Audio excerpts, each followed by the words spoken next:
तो हम डिस्कस कर रहे थे डीएनए मैनिपुलेटिव एंजाइम की। तो हमने पहले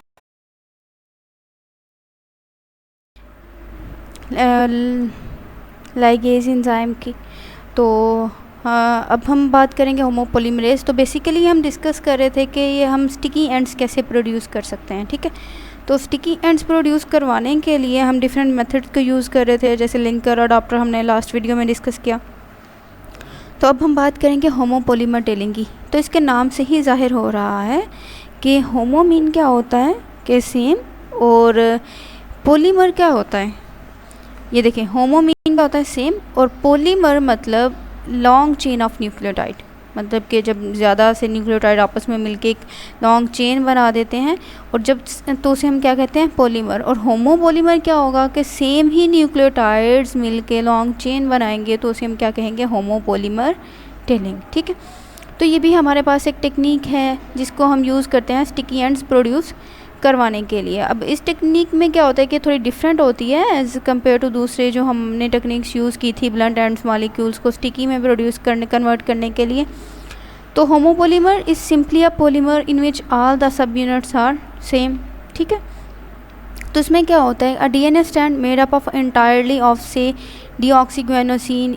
तो अब वो ये कह रहे हैं कि जो डीएनए का जो स्टैंड होता है उसके अंदर ग्वेनोसिन भी होती है, एडेनिन भी होती है, थायमीन भी होती है, साइटोसिन भी होती है। तो इसमें क्या होगा कि जो अगर हम बात करते हैं किसी एक की, जैसे ग्वेनोसिन की हम बात करते हैं, तो उसे हम अगर एज अ होमोपोलीमर लेंगे तो उसे हम कहेंगे पोली डीऑक्सी ग्वेनोसिन। पोली मीन लॉन्ग चेन, तो ग्वेनोसिन की मतलब जो लॉन्ग चेन होगी तो उसे हम क्या कहेंगे पोली डीऑक्सी ग्वेनोसिन। तो इसमें क्या होगा कि टीलिंग इन्वॉल्व यूजिंग द, अच्छा अब ये ऑटोमेटिक खुद ब खुद ऐसे नहीं होता कि जाके न्यूक्लियोटाइड आपस में मिलके तो हमारे पास सेम ही नहीं मिलते जाए और हमारे पास होमोपोलीमर बन जाए, बल्कि हमें इसके लिए एंजाइम स्पेसिफिक एंजाइम यूज़ करना पड़ता है जिसे टर्मिनल डीऑक्सी न्यूक्लियोटाइडाइल ट्रांसफरेज कहते हैं, ठीक है। तो उसके लिए क्या होता है कि हम ये जो न्यूक्लियोटाइड्स होते हैं सेम न्यूक्लियोटाइड्स उन 3 टर्मिनस पे जाके जो डबल स्ट्रैंडेड डीएनए है उसके 3 टर्मिनस पे जाके डबल स्ट्रैंडेड डीएनए मॉलिक्यूल जो है वो अटैच हो जाते हैं। हम एक जो 3 टर्मिनस पे एक सेम सीरीज़ को अटैच कर देते हैं लॉन्ग चेन की सीरीज़ ऑफ न्यूक्लियोटाइड जो है 3 टर्मिनस पे अटैच हो जाती है डबल स्ट्रैंडेड मॉलिक्यूल्स की, ठीक है। उसके बाद क्या उसमें क्या होता है कि if this reaction is carried और, अच्छा अगर हम टेस्ट ट्यूब के अंदर सिर्फ सेम ही मतलब एक ही न्यूक्लियोटाइड को यूज़ करते हैं, मतलब ग्वेनोसिन को कर लें, साइटोसिन को कर लें, तो फिर होमोपोलीमर लिंकर। ऐसा नहीं कि हम सबको मिक्सअप करेंगे और ये एंजाइम उनमें से सिर्फ एक एक को ही पिक करके तो उसके साथ अटैच करेगा, ऐसा नहीं होगा, बल्कि हमें टेस्ट ट्यूब के अंदर ही सिर्फ एक ही टाइप का न्यूक्लियोटाइड यूज़ करना पड़ेगा जो कि होमोपोलीमर टेल बनाएगा, ठीक है। ये देखें, जैसे कि सिंथेसिस ऑफ होमोपोलीमरेज टेल है, इस पोलीमर टेल है, इसमें क्या है कि ये हमारे पास 3 प्राइम एंड है, ये 5 है।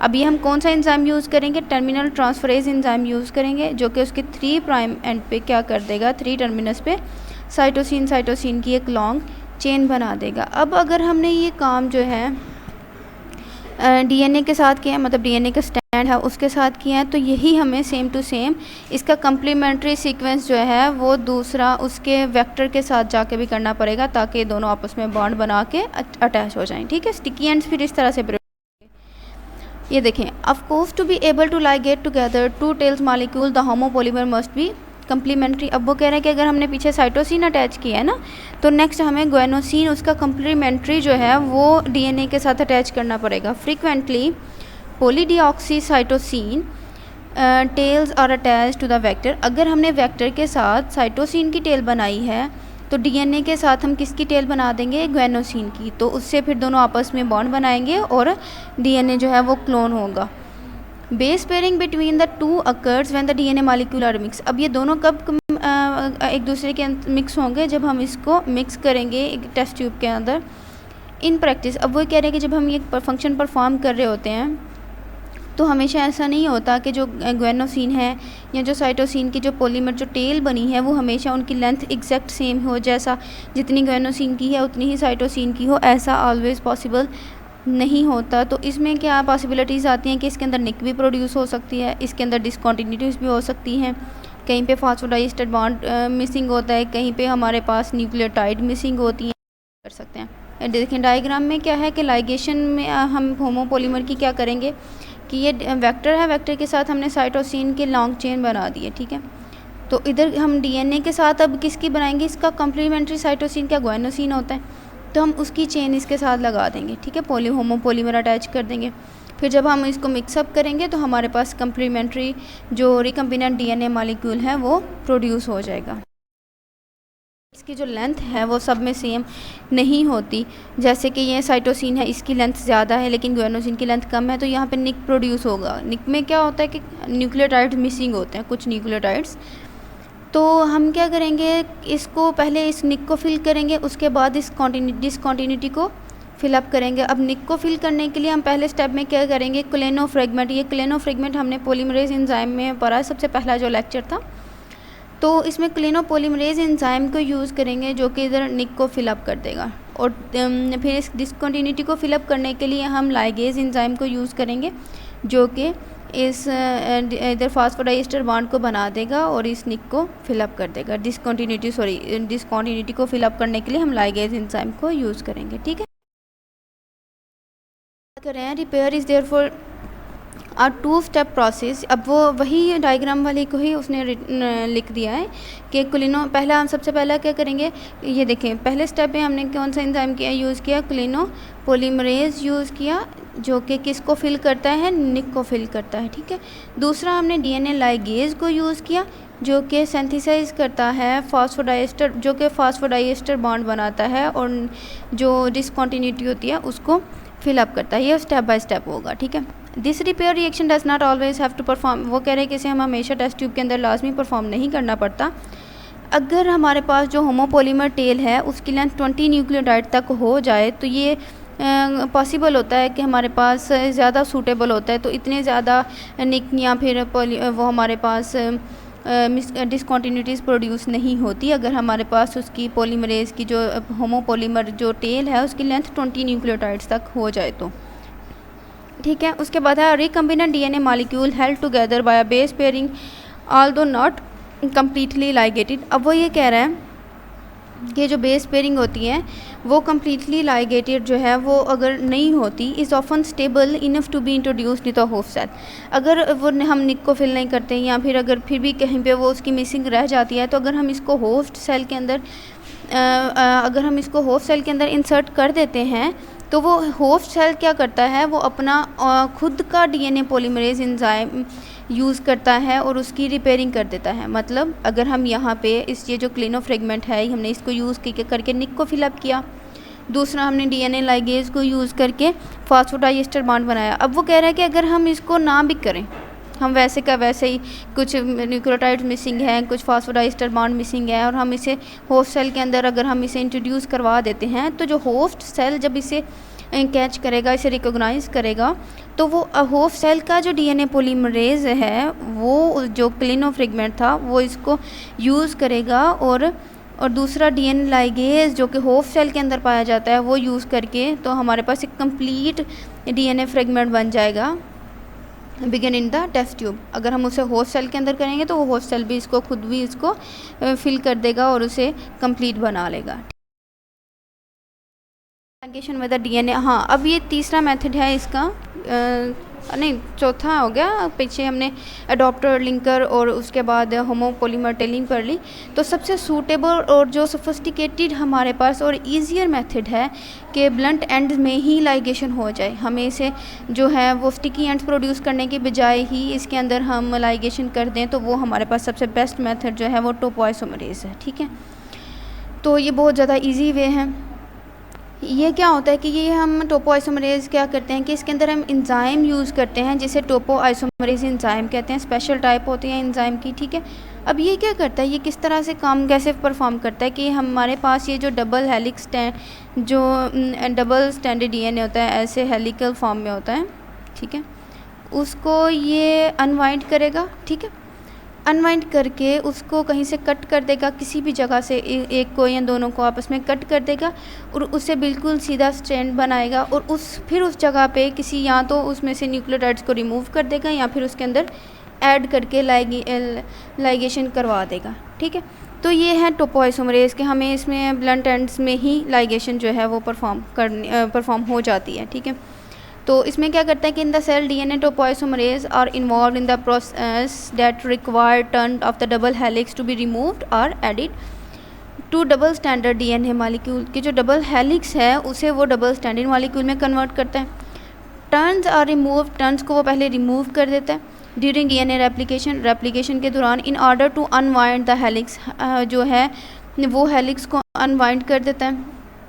Enable each polynucleotide to be replicated, और फिर जो एक पॉलीन्यूक्लियोटाइड है वो रेप्लिकेट कर सकता है। And are ready to newly synthesize circular molecule to introduce super coiling, और फिर जो न्यू मॉलिक्यूल हम उसके अंदर इंसर्ट कर देते हैं उसके बाद हम उसको सुपर कॉइलिंग इंट्रोड्यूस करवा सकते हैं, ठीक है। DNA topoisomerase are able to separate the two strands of, अब वो कह रहे हैं कि ये जो टोपोआइसोमरेज है, डीएनए टोपोआइसोमरेज, ये क्या करता है, इसमें इतनी एबिलिटी होती है कि रोटेट किए बगैर डबल हेलिक्स जो डीएनए है उसको रोटेट किए बगैर उसे अनवाइंड करके बिल्कुल स्ट्रेट डीएनए। तो इसमें क्या होता है कि डबल हेलिक्स स्ट्रैंड है हमारे पास, ये एक जगह पे निक प्रोड्यूस करेगा। जब ये निक प्रोड्यूस करेगा तो ये बिल्कुल सीधा हो जाएगा, ये भी इधर से रिमूव होगा और इस तरह स्ट्रेट हो जाएगा। स्ट्रेट हो जाने के बाद ये दोबारा से निक को फिलअप भी कर सकता है और यहाँ पे वो न्यू स्टैंड को भी इधर इंट्रोड्यूस करवा सकता है, ठीक है। They achieve this feat by causing transient single और double standard breakage in the DNA backbone. तो डीएनए के अंदर हम या तो दोनों स्टैंड्स के अंदर भी वो निक प्रोड्यूस करवा सकता है या सिर्फ एक के अंदर ही प्रोड्यूस करवा के उसको बिल्कुल स्ट्रेट उसकी जो ये ट्विस्टिंग है उसको रिमूव कर सकता है, ठीक करते हैं। DNA topoisomerase therefore have both nucleus and ligase activities. अब ये देखें, हमने क्या बताया था कि वो पहले उसको ट्विस्ट करता है, तो ट्विस्ट करने के बाद उसे न्यूक्लियस एंजाइम क्या करता है कि उसे कट करने में ये हेल्प करता है। तो ये दो एक्टिविटीज़ परफॉर्म करता है टोपोआइसोमरेज, एक तो उसे कट करता है, दूसरा लाइगेज के उसके अंदर लाइगेशन भी होती है, ठीक है। दो फंक्शन इसमें वो परफॉर्म कर रहा है। To carry out blunt end ligation with the topoisomerase a special type of cloning vector is needed. इसके लिए हम स्पेशल टाइप्स के क्लोनिंग वेक्टर्स को हम यूज़ करते हैं। This is a plasmid that have been linearised by the nuclease activity of the DNA topoisomerase enzyme from vaccine. तो इसके लिए ये जो टोपोआइसोमरेज हम यूज़ करते हैं वो हम वैक्सीना वायरस से लेते हैं, जिसमें क्या होता है कि जो प्लाज्मिड का जो डीएनए होता है उसे हम लीनियराइज कर देते हैं, इस तरह बिल्कुल स्ट्रेट चेन में ले जाते हैं, ठीक है। द वैक्सीना टोपोआइसोमरेज, अब ये जो वैक्सीना टोपोआइसोमरेज है वो क्या करता है कि डीएनए को एक स्पेसिफिक सीक्वेंस से कट करता है, CCTT, और ये जो सीक्वेंस है ये प्लाज्मिड के अंदर पहले एक तो इसने पहला फंक्शन क्या परफॉर्म किया कि ये प्लाज्मिड है उसको वो पहले स्ट्रेट बिल्कुल स्ट्रेट कर देगा, लीनियर कर देगा, ठीक है। दूसरा फंक्शन क्या करेगा कि वो रिकॉग्नाइज़ करेगा CCTT सीक्वेंस को, जो कि प्लाज्मिड में सिर्फ एक जगह पे ही प्रेजेंट होता है। फॉर एग्जांपल इस जगह पे पाया गया तो वो यहाँ से इसको कट कर देगा, ठीक है, और ये सिर्फ एक ही जगह पे ही प्रेजेंट होता है। उसमें क्या होगा कि after cutting the plasmid topoisomerase, अब जब वो उसकी कटिंग करता है तो कटिंग करके वहाँ से रिमूव नहीं हो जाता, बल्कि टोपोआइसोमरेज क्या करता है कि उसके साथ कोवलेंट बॉन्ड बना देता है और उसके नतीजे में क्या होता है कि ब्लंट एंड्स बन जाते हैं। अब वो कहते हैं कि अगर हम चाहें तो इस रिएक्शन को यहीं पे स्टॉप कर सकते हैं और जब हमें ज़रूरत पड़े तब हम इसे नेक्स्ट जो है वो कैरी ऑन करते हैं। तो नेक्स्ट है cleavage by topoisomerase, result is 5 OH and 3 prime terminus. अच्छा, अब ये इसकी सबसे जो है वो डिफरेंट बात है कि नॉर्मली जब हम किसी को कट करते हैं डीएनए को या क्लीव करते हैं तो उसमें क्या होता है कि 5 प्राइम पे हमें हमेशा फॉस्फेट ग्रुप ही मिलता है और 3 प्राइम पे हमें OH ग्रुप मिलता है। लेकिन जब हम टोपोआइसोमरेज के साथ इसे कट करते हैं तो 5 पे हमें OH मिलता है और 3 पे हमें फॉस्फेट ग्रुप जो है वो अटैच किया हुआ मिलता है।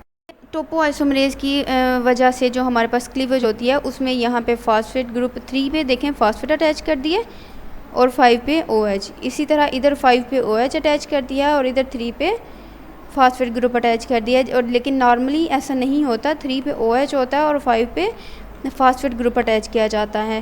तो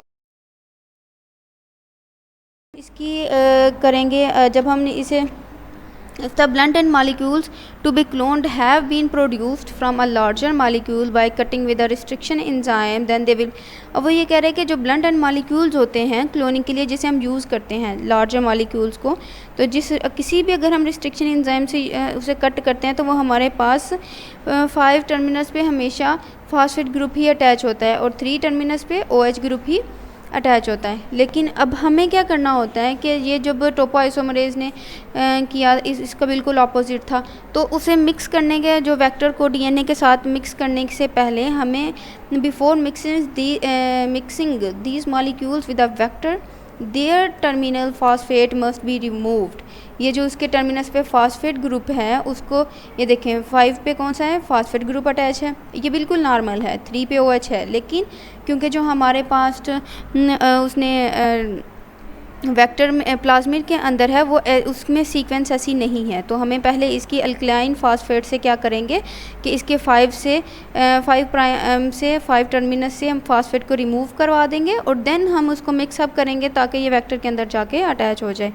before mixing this molecule with a vector their terminus phosphate must be removed. Mix करने से पहले हमें उसके ये टर्मिनस को रिमूव करना पड़ेगा and that can ligate to the 3 prime terminus of the vector. The molecule are therefore treated with the alkaline phosphate. उसके बाद अब ये होता कैसे है कि हम उसके लिए अल्कलाइन फास्फेट को यूज़ करते हैं।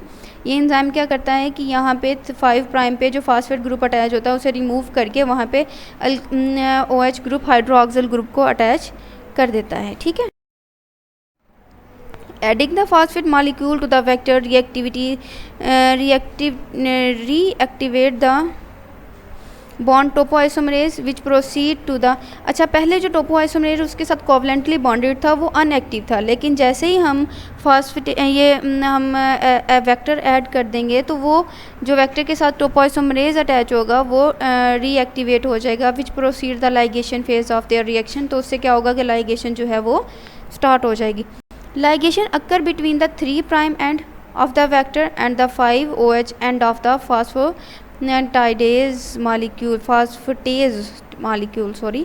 तो ये कहाँ पे स्टार्ट होगी, जो 3 टर्मिनस होगा फॉस्फेट का और 5 प्राइम जो OH होगा वहाँ पे इसकी लाइगेशन स्टार्ट हो जाएगी। The blunt and molecule therefore become inserted. फिर जो ब्लंट एंड होगा मॉलिक्यूल का उसे हम वेक्टर के अंदर इंसर्ट कर देंगे। Only one stand is ligated at each junction point. एक जंक्शन पॉइंट पे सिर्फ एक ही हमारे पास जो स्टैंड है वो लाइगेट करेगा, but this is not a problem because the discontinuity will be repaired. वही कह रहे हैं कि ये कोई बड़ा मसला नहीं है, बल्कि हम डिसकॉन्टिन्यूटी को फिलअप कर सकते हैं एंजाइम सेलुलर एंजाइम को यूज़ करके after the recombinant molecule have been introduced into the host cell. वो कह रहे हैं कि अगर ये रिकम्बिनेंट होस्ट सेल एक दफ़ा बन गया है, हम इसे बैक्टीरिया के अंदर इंसर्ट कर देंगे तो जो डिसकॉन्टिन्यूटी है वो खुद ब खुद फिलअप हो जाएगी। सेलुलर एंजाइम जो है वो बैक्टीरिया अपने ही यूज़ कर। Structure of the ligation process, इसमें ये देखें लाइगेशन इसकी हो गई है, ये हमारे पास वो स्टैंड है जिसके हमने दोनों साइड पे OH ग्रुप अटैच कर दिया था, यहाँ पे भी यहाँ पे भी, लेकिन यहाँ पे डिसकॉन्टिन्यूटी पाई गई है। ये देखें यहाँ पे भी यहाँ पे भी। अब वो ये क्या कह रहे हैं कि इसको हम आसानी से फिल कर सकते हैं जब हम इसको नेक्स्ट बैक्टीरिया के अंदर इंसर्ट कर देंगे। नीचे क्या लिखा हुआ, the topoisomerase ligate the 3 phosphate end the 5 OH end creating a double standard DNA molecule with 2 discontinuity which are repaired by the. हाँ, वही है कि इसको फिलअप कर दिया जाएगा जब हम इसको बैक्टीरिया के अंदर इंसर्ट कर